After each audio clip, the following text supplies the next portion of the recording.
Next up, let's take a look at Food Mood from Google Arts and Culture. This is a free tool. I am logged in to my Google account, but you can access this from artsandculture.google.com. So here it asks me to customize a prompt essentially. So I might say I want a main course for 3 people, mixing influences from, and then I choose the 2 countries. So this may be something. Hi there, Monica here with a quick pause. This is a clip from a masterclass in my Easy EdTech Club. You can join hundreds of educators in the group right now. There's a link in the caption to learn more. Countries. So this may be something where you have students type in, or not type in, but share with you 2 countries that they are interested in, or maybe 2 areas of the world you're studying at the group. Then you can hit validate, it'll add them in.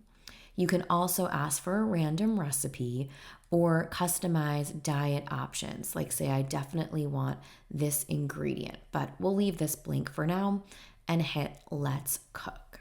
So you might imagine leading students through a conversation on what parts come from Italian culture, from Ecuadorian culture, if this seems like a viable fusion or combination, right, of different ideas from these 2 different places.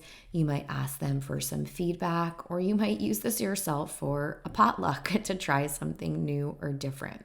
So you'll see how it gives all the ingredients, all of the steps, some pro tips, and a reminder that this was created with AI.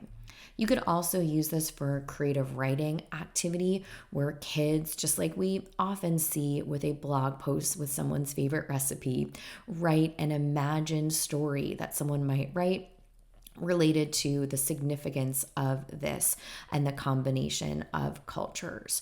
You'll also notice here that this is an image like we might see in a cookbook, but is actually made with Google AI. If you like what you create or want kids to see it again, you could tap to copy the link and then paste it someplace else.